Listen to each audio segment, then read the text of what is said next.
Hello, friends, and welcome back to Stories About Entitled People.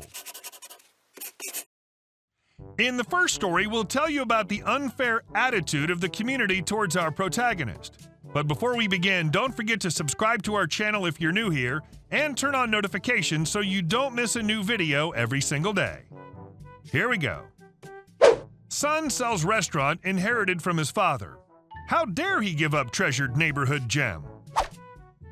There was a family restaurant my folks loved going to when I was growing up. Really neighborhood-type place where everyone in the area went all the time.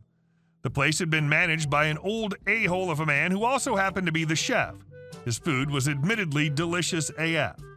Of course, the whole neighborhood knew about his tendency to verbally destroy his son, who silently put up with his dad telling him what a useless POS he was in public. Note, his son was a constant presence in the kitchen and was as much responsible for the great quality of the food as his father.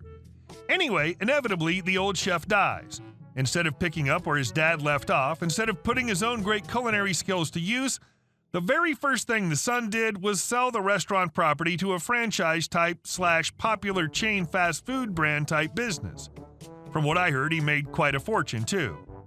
For the first time, everyone got to see him smile in public, walking with his head held high. Obviously, the loud reaction from the whole neighborhood, including my own family, was, "What an ungrateful jackwagon, depriving everyone else of beloved recipes and shared experiences." As an adult looking back, I realized how absolutely effing selfish and entitled that perspective was.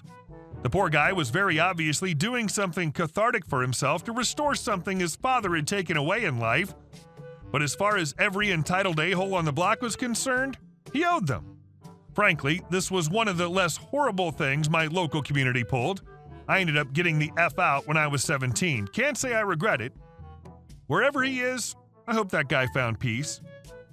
Thanks for sharing. Good reminder that we never really know what goes on behind closed doors. And our second story. Foreman Got His Wish. I used to work in a flaking operation at a chemical plant. Flaking is a process where a chemical is turned into small flakes about the same size and general shape of cornflake cereal. If you've ever had a chocolate-dipped ice cream cone, you have an idea of how the flakes are made. The chemical is heated until it melts, then the liquid is pumped into a large tub. A large metal cylinder is suspended over the tub so that one side is in the liquid.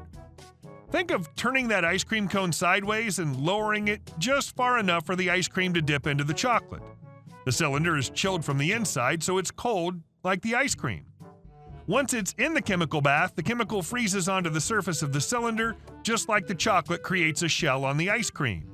The cylinder is rotated so a clean surface is being dipped into the chemical while a large blade scrapes solid chemical off the other side. The scraped off material forms flakes which fall down a chute and into a machine which puts it into bags. How well the process works depends on the temperature of the chemical, the temperature of the cylinder, the air temperature, and the humidity. Get it all working right, and the operators can bag up to 20 tons of the chemical in one 8-hour shift. Our record was 22 tons. Get it wrong, and the chemical turns into a vapor. When that happens, the vapors float around inside the machine, then solidify in places where they weren't meant to be, forming stalactites everywhere. If it goes on too long, the machine binds up and the operators have to shut it down to clean out all the solid chemical and start all over again. The cleanup process can take several hours and puts production way behind. Finding the right balance is an art, and my team had it down pat. Because we were so good at it, the company sent some engineers down to observe us and record all the variables: input temperatures, coolant temperatures, feed rate, rotation speed, etc. They then came up with some process charts which were supposed to help the other teams make adjustments so their production levels would come up. A monitoring process was set up so management could review everything. It required the team lead to record all the gauge readings every half hour.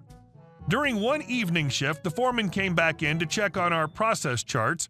As the team lead, I was responsible for tracking the settings and making adjustments as necessary. At mid-shift, we were on track to match or beat our previous record. The foreman noted that the chemical temperature was lower than spec, but we were having a cool, dry night and everything was running well, so I didn't see a need to make an adjustment. Remember, this process is just as much art as science, and we were the guys they observed to write the specs. Of course, the foreman told me to adjust the chemical temperature up. I refused. That led to a shouting match on the production floor. I finally agreed to make the adjustment if he signed the paperwork. He refused. So on the paperwork, I wrote, "Chemical feed temperature increased per foreman's instructions." He tried to get me to rewrite the entire process sheet so it didn't have that note on it, but I refused and told him I had to get back to work, which I did. Half an hour later, the machine bound up as I predicted. We had to shut down and clean everything out. Our production for the night was 16 tons, 2 tons less than the average crew, 4 tons less than our normal output. The shipment that was scheduled for the next day didn't leave on time because we didn't have enough material ready. When the plant manager asked what happened, he could clearly see from the paperwork that the foreman screwed up the production. That was the last time that foreman told us how to run our equipment. And our next story. My uncle's revenge on a crappy fisherman. So this happened a couple years ago at a small lake my family goes to every year to fish. My uncle and I had just came in from a long day of fishing and brought in a pretty nice haul, around 35 bluegills. And while we're unloading the boat, we notice a father, let's call him Mr. A-Hat, who showed up to the camp at the beginning of the week being very loud and abusive to other campers. Well, eventually we get the boat unpacked and the fish ready to be cleaned, so we go take them to fish cleaning station and start filleting and skinning them. Soon after, Mr. A-Hat comes by the station and tries to start talking to my uncle. Mr. A-Hat, "Hey man, where you been catching all them big ones? I ain't seen none like those yet." Uncle, "Caught them in about 30 foot of water fishing off the bottom," and a few other specific details. Now you may be thinking, well, why would he tell him how to catch them? Well, here's the catch. We didn't catch those at that lake. We'd woken up earlier and went to a different lake and just brought the fish back to clean them. Everything my uncle told the guy was correct, but just happened to not be for the right lake. And on this lake, 30 feet was the deepest point on the lake, and nothing ever swims out there. So for the next 6 days, we got to watch Mr. A-Hat sit in the middle of the lake all day and come back with nothing. We went to the other lake one time that week and brought back another nice load of fish. The look on the guy's face when we came up to the fish cleaning station was something I wish I could have immortalized in stone. And our last story. Helping out doesn't mean giving you $100,000. This story occurs on my wife's side of the family, so I have a second row seat rather than a front row seat for most of this. My wife's Aunt Louise is a great lady. She and her husband lived in the San Francisco Bay Area and bought their home in the late 1970s.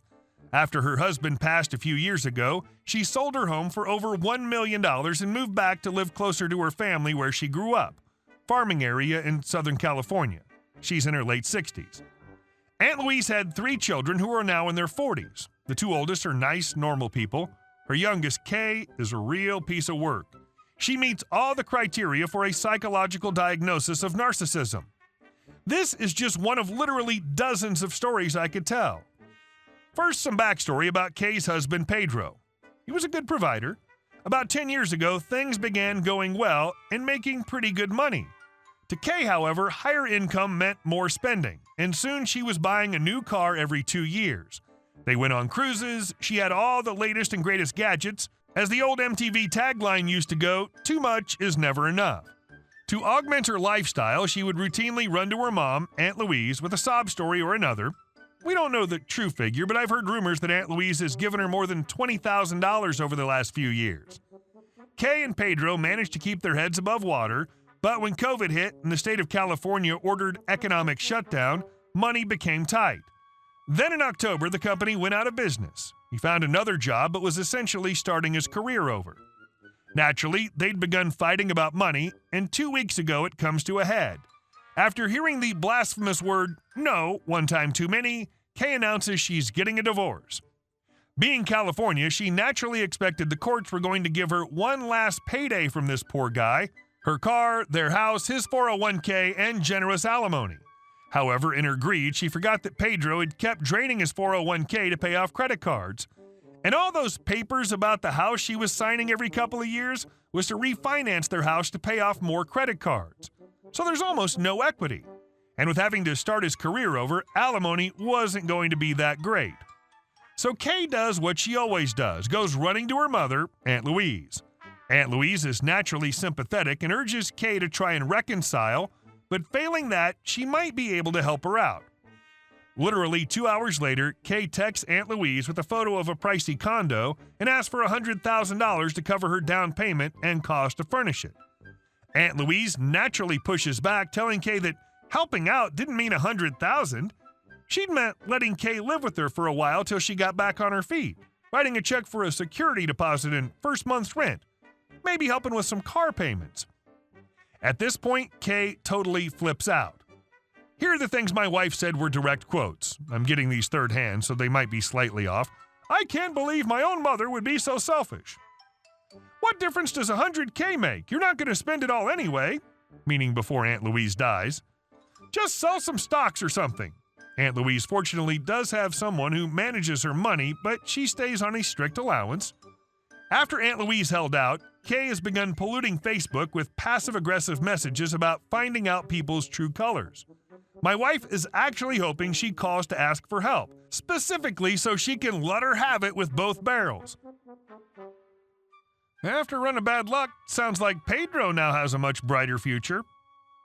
I hope they didn't have kids.